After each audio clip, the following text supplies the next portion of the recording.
Bonjour à tous, donc je suis Camille, je suis responsable des opérations chez Welcome. Donc mon rôle, grosso modo, c'est d'accompagner la croissance de l'entreprise sur différents sujets, dont la croissance de l'équipe. On est aujourd'hui 80, et du coup, à ce titre, j'ai bossé sur la mise en place de notre process d'onboarding chez Welcome. Alors, ce dont on va se parler sur l'onboarding, qu'est-ce que c'est ? Je pense que juste posons les bases. C'est comment on accueille et on intègre la personne dans l'entreprise qu'il rejoint. Je pense que c'est un sujet qui nous parle tous, parce qu'on a forcément des anecdotes, perso ou pro, d'intégration complètement ratée dans des entreprises et dont on se souvient. Moi, ça m'est arrivé. Avant de rejoindre Welcome, je suis restée juste 2 mois dans une entreprise. 2 mois, c'est très court. J'avais quitté mon job d'avant où j'étais depuis 4 ans, donc c'était quand même un choix de ma part. On avait mis du temps à me recruter, j'avais mis du temps à prendre ma décision. Et là, le premier jour, catastrophe. Mon manager n'était pas là pour m'accueillir. J'arrive dans un open space. Visiblement, personne n'avait entendu parler de moi. J'avais pas d'ordi, j'avais pas de téléphone. Il y a la RH qui passe, qui me dit « Ah oui, il faut qu'on se voit, tu m'envoies une invite », mais je savais pas qui c'était. Truc costaud. Et en fait, j'ai eu le sentiment qu'ils avaient investi 0 sur mon intégration. Et du coup, moi, j'ai eu envie d'investir 0 dans mon intégration dans la boîte. Et je suis partie aussi vite que je suis venue. Et je trouvais que c'était quand même très dommage parce qu'on avait tous mis du temps et indirectement de l'argent là-dedans. Donc quand je suis arrivée chez Welcome, j'ai tout de suite dit « Ok, il y a plein de choses à faire, mais moi, je veux qu'on ait un onboarding nickel pour toutes les personnes qu'on va intégrer. » Alors, quelle était la vision derrière tout ça ? Il y a plein de littérature sur l'onboarding sur Internet. Je vous invite à les consulter. Et souvent, c'est présenté comme un process RH au service de la performance. C'est BCG qui avait fait une étude très intéressante et il disait que c'était le 2e process RH le plus impactant sur le revenu d'une entreprise après un recrutement efficace. Je suis relativement convaincue de ça. Maintenant, je pense que ce n'est pas la vision que nous, on a voulu projeter quand on l'a mis en place chez Welcome. Nous, on avait le sentiment que, justement, quand on recrute quelqu'un, on passe beaucoup de temps à le séduire. On veut lui donner envie de nous rejoindre, alors on le convainc. La personne, à un moment, elle te donne sa confiance, elle te dit « Ok, je te rejoins ». Et c'est notre responsabilité qu'il y ait une cohérence entre ce qu'on lui a promis et ce qu'il allait vraiment vivre dans ses premiers jours. Sinon, je pense qu'on en arrive à des situations où la personne n'a pas envie de rester. Donc nous, c'était vraiment ça, la raison qui nous a amenés à travailler sur l'onboarding. Et je dirais qu'on a réfléchi l'expérience sur 3 axes que je vais détailler. Le premier, c'est que ce soit une expérience qui soit empathique. C'est tout bête, mais juste est-ce qu'on peut se mettre 2 minutes à la place de ce nouveau et réfléchir à comment on peut lui faciliter tout ce qui va être un peu compliqué dans son intégration. Le deuxième point, c'est que ça doit être informatif. Et ces premières semaines, il n'a pas grand-chose à faire, alors il faut qu'on lui pousse de l'info à fond pour qu'il puisse décoder l'entreprise, les métiers et ce qu'il va côtoyer au quotidien.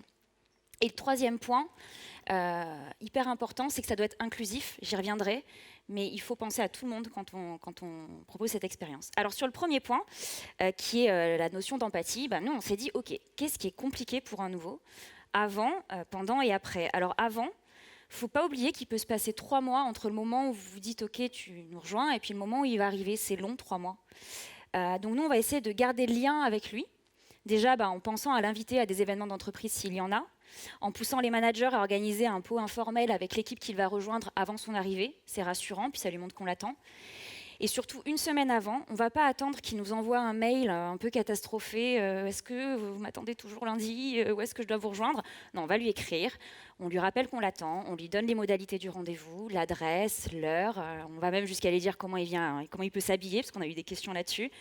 Et on va aussi lui partager un petit intranet qui est juste en surface, mais pour lui commencer à l'introduire, les têtes des gens, l'organisation des équipes, nos métiers, etc. Donc ça, c'est important. Et de l'autre côté, on va communiquer aussi en interne. Il ne faut pas oublier que c'est important que les gens n'aient pas l'air surpris quand le nouveau arrive. Donc nous, c'est tout bête. On va utiliser Slack, qui est notre messagerie interne. Et la semaine avant l'arrivée du nouveau, on va partager à toute la boîte le poste qu'il va occuper, l'équipe qu'il rejoint et un lien vers son LinkedIn. Comme ça, tout le monde peut mettre une tête sur le visage du nouveau. Ensuite, quand il va vraiment mettre les pieds dans la jungle pour la première fois, on va un peu concrétiser tout ça pour lui montrer qu'on l'attendait vraiment. Et donc là, il va retrouver un bureau. En gros, on va passer du temps à préparer son bureau, c'est super important. Et l'idée, c'est qu'ils se sentent vraiment accueillis. Là-dedans, il y a du pro et puis il y a un peu d'informel. Il y a évidemment son ordi, son téléphone, un cahier, un crayon, la base pour travailler. Mais on va aussi lui mettre une petite plante parce qu'on veut qu'il se sente chez lui. On va lui mettre un trombinoscope, un petit guide complet qui va détailler comment on fonctionne, le jargon et les équipes de la jungle, nos valeurs et l'agenda de sa semaine. Et il y a un petit effet aussi, on ne va pas se cacher, un petit effet waouh qu'on attend derrière ça. Ensuite, le deuxième point, c'est quand il est effectivement dans la jungle, il va avoir une deuxième angoisse, et là on va venir l'aider aussi, et ça on l'a tous vécu, c'est comment je peux donner l'illusion que j'ai des trucs à faire, alors que fondamentalement je n'ai rien à faire. Et c'est toujours un peu gênant parce qu'on essaie d'exister. On prend ça pour lui, on lui book un agenda de ministre pour ses premières semaines, il a plus d'une vingtaine de rendez-vous, et donc il va tirer parti de ce temps-là pour, rencontrer toutes les équipes. Donc, il va rencontrer chaque chef de pôle, ce qui va lui permettre de comprendre nos métiers et les personnes qui s'occupent de chacun des sujets. Et on va aussi lui faire vivre des immersions dans nos métiers clés.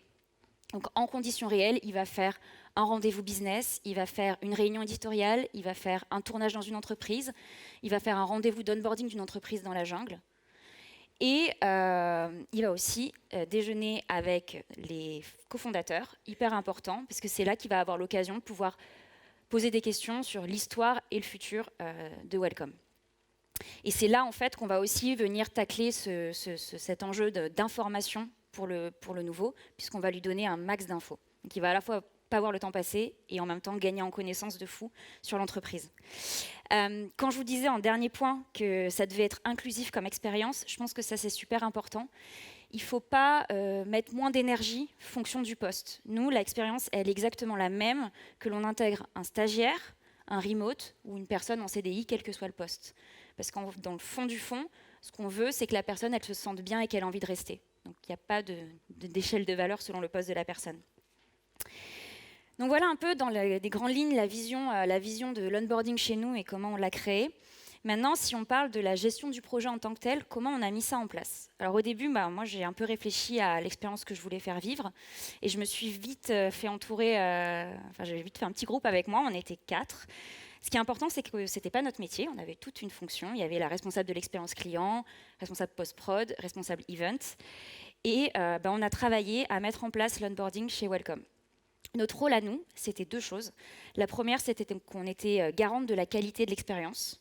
C'est-à-dire que quel que soit le pôle rejoint, c'est nous, on était un peu les piliers de l'onboarding et on vérifiait que chaque personne ait la même expérience. Le deuxième point, c'est qu'on était aussi un facilitateur, puisqu'on prend tout l'aspect logistique, donc booker les invitations, préparer le bureau, passer les commandes, etc. Ce qui fait que quand on implique des chefs de pôle, on leur demande le minimum. C'est juste de venir à une réunion et d'expliquer ce qu'ils font. C'était important.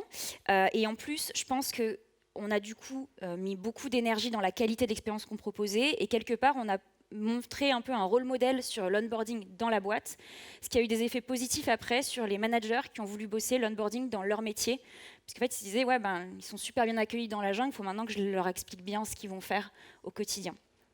Ce dont nous, on ne s'occupait pas du tout. Pour info. Alors après, on a grandi, parce qu'au final, on a dû onboarder plus de 70 personnes. Donc forcément, il faut essayer de passer à l'échelle. Donc on a désormais arrêté, nous, de gérer l'onboarding. Et on l'a confié à une personne dont ça fait partie de sa fiche de poste. Chez nous, c'est l'office manager. C'est important parce que du coup, elle est responsabilisée et elle est toujours garante de la qualité de ce qu'on propose. On a aussi outillé le process, puisque faut comprendre que un onboardé, chez nous, c'est à peu près 40 tâches à planifier, c'est beaucoup. Et on va dire que c'est entre 30 et 45 minutes de temps de préparation par personne. Donc pour ça, on a mis en place un Trello où chaque nouveau a une petite carte et on coche toutes les actions à mettre en place. Il faut vraiment aussi au bout d'un moment outiller parce qu'il faut pouvoir intégrer les personnes. Et puis enfin, le dernier point, c'est comme on est en train d'accueillir de plus en plus de personnes, on a un peu rationalisé les efforts et donc maintenant, il y a 2 slots d'arrivée par mois pour les nouveaux. Donc on a mis en place un système de promotion et ce qui nous permet déjà de cadencer les agendas et aussi de ne pas sursolliciter les managers sur l'effort puisqu'ils n'auront que 2 temps forts d'onboarding par mois où on va les solliciter. Donc voilà un peu comment nous on a géré le projet.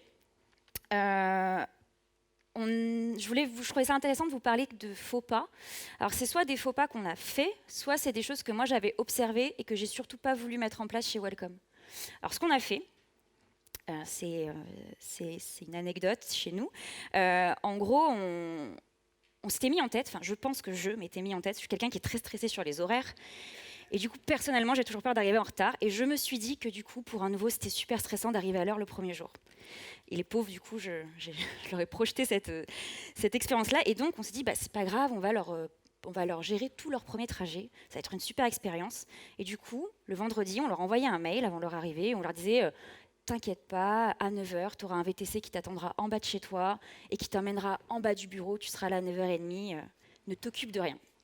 Et en fait, ça marchait pas du tout.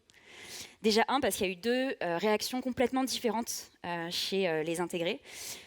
La première réaction, c'était « c'est champagne welcome, tous les jours VTC ». Non, pas du tout, demain tu prends ton métro, en fait. Et donc, c'était pas forcément un message qu'on avait envie de passer. Ou la deuxième réaction, qui n'était pas top non plus, c'est « mais ils sont complètement contrôle fric, moi je veux prendre le métro tranquille ». Et en fait, ils me foutent dans ce VTC, j'ai pas envie d'y être. Et en fait, les gens étaient limite intimidés par l'expérience, ils comprenaient pas trop pourquoi on voulait faire ça. Et d'ailleurs, quand ils nous disaient bah, « pourquoi vous faites ça ?» À part c'est fun, moi je savais pas trop leur expliquer. Et je pense qu'il faut toujours se dire pourquoi je veux leur transmettre ça, et du coup pas dénaturer l'expérience. Et nous, on a voulu trop en faire, et honnêtement, ça voulait rien dire. À l'effet inverse, ça c'est quelque chose que moi j'ai pu observer, notamment dans des entreprises dans lesquelles je suis passée, et que je voulais pas qu'on mette en place chez nous, c'est le travail à moitié fait. C'est, en fait, on va proposer une expérience un peu clé en main, mais du coup complètement standard, où on arrive le premier jour, alors oui, on a un mug logotypé avec le logo de l'entreprise, un stylo, un carnet, donc le bureau est semi-prêt, donc c'est chouette parce qu'il y a déjà un effort qui est fait, mais je trouve qu'en fait, on ne répond pas du tout à l'objectif qu'on se met, puisque derrière, il n'y a aucune reconnaissance qui va se créer de la part du nouveau, parce que vous ne l'aidez pas à s'intégrer, en fait. Ok, il a un mug, mais il ne sait toujours pas aller à la salle aller prendre son café. Donc je pense que c'est pas mal, mais pareil, on fait que la moitié du trajet, et il faut se dire, ok, non, le but, c'est vraiment de l'aider à s'intégrer dans l'entreprise. Donc c'est un deuxième faux pas que je conseille d'éviter. Et après, je pense que le troisième faux pas, ou du moins écueil, c'est de trop vouloir déléguer. Je pense que nous, ça a été important d'avoir c'est important d'avoir une équipe responsabilisée sur le sujet. Parce que si on propose une expérience avec des guidelines clairs et on le confie au manager, il y a un risque évident, c'est que l'expérience d'intégration, elle soit différente selon le pôle que va intégrer la personne. Et potentiellement, la qualité de l'expérience peut être différente. Et je pense que c'est dommage. Et donc, je pense qu'il faut à un moment responsabiliser soit une équipe en side project, soit une personne dont ça fait partie du poste, sur l'organisation de l'onboarding. Voilà un peu ce que je voulais vous partager. Donc, je vais finir du coup sur quelques conseils. Donc nous, ça fait maintenant un peu plus de 3 ans qu'on onboard des gens, selon le process que je vous ai expliqué. Je pense qu'un truc super important et qui nous a beaucoup aidé, nous, chez Welcome, c'est que ça a été fait comme un vrai projet de boîte. Enfin, l'importance de l'onboarding a été portée par les fondateurs. Ça a été porté aussi par nous, des équipes opérationnelles. On avait même pris le temps à l'époque de le présenter devant toute l'entreprise en disant aux gens, on a besoin de vous, merci de vous impliquer, on a travaillé sur l'expérience, à vous de jouer aussi.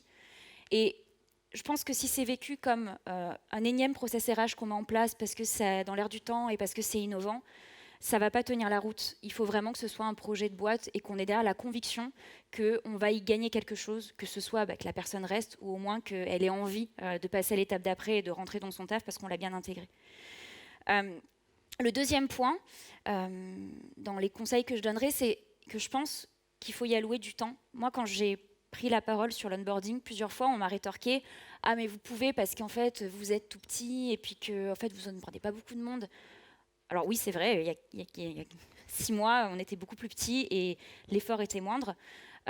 Non, mais je pense que par contre, ce n'est pas une excuse. Au bout d'un moment, c'est un parti pris.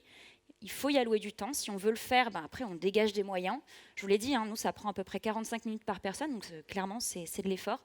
Mais je ne pense pas qu'il faut se cacher derrière le « on est trop gros, donc on ne peut pas » ou « on a trop de monde, donc on ne peut pas ». C'est juste un moment, un choix et d'allouer ses efforts au bon endroit. Ensuite, le dernier point, je pense que c'est très important de personnaliser l'expérience que vous allez proposer. il faut avant tout se dire que ces moments-là sont faits pour que le nouveau comprenne l'environnement qui rejoint. Il y a plein de codes, il y a plein de métiers, de subtilités quand on rejoint une entreprise qui sont pas naturels, qui sont pas intuitifs. Et du coup, l'onboarding, c'est pas simplement lui dire salut, c'est cool, on est content que tu sois là, c'est aussi l'aider à gagner du temps dans la compréhension. Et du coup, pour ça, il faut lui faire passer toutes les subtilités qui caractérisent votre entreprise. Donc pour ça, il faut vraiment personnaliser l'expérience à fond, je pense. Donc voilà en quelques mots ce que l'on a mis en place. L'idée, c'est pas de dire qu'on est parfait, loin de là. On a plein de choses à faire et surtout, c'est un process qui doit évoluer tout le temps. J'ai pas encore bien réfléchi à comment on allait pouvoir onboarder 17 Tchèques et 10 Espagnols. Donc concrètement, il faut toujours le revoir sans cesse. J'espère juste que vous ai pu vous donner un peu des tips ou des éléments de réflexion pour soit améliorer vos process ou les mettre en place. Et juste ce que je voulais vous dire, c'est que nous, un mois après que les nouveaux arrivent, on les sonde et on leur demande, on mesure la température, est-ce que tu es content, est-ce que tu te sens bien. Et je pense que dans 98% des cas, on nous dit un grand merci pour l'accueil qu'on leur a réservé et l'accompagnement qu'on leur a donné sur ces premières semaines. Et franchement, ça fait juste très plaisir. Et on se dit qu'on a accompli la mission. Donc, je vous souhaite de pouvoir le mettre en place chez vous aussi.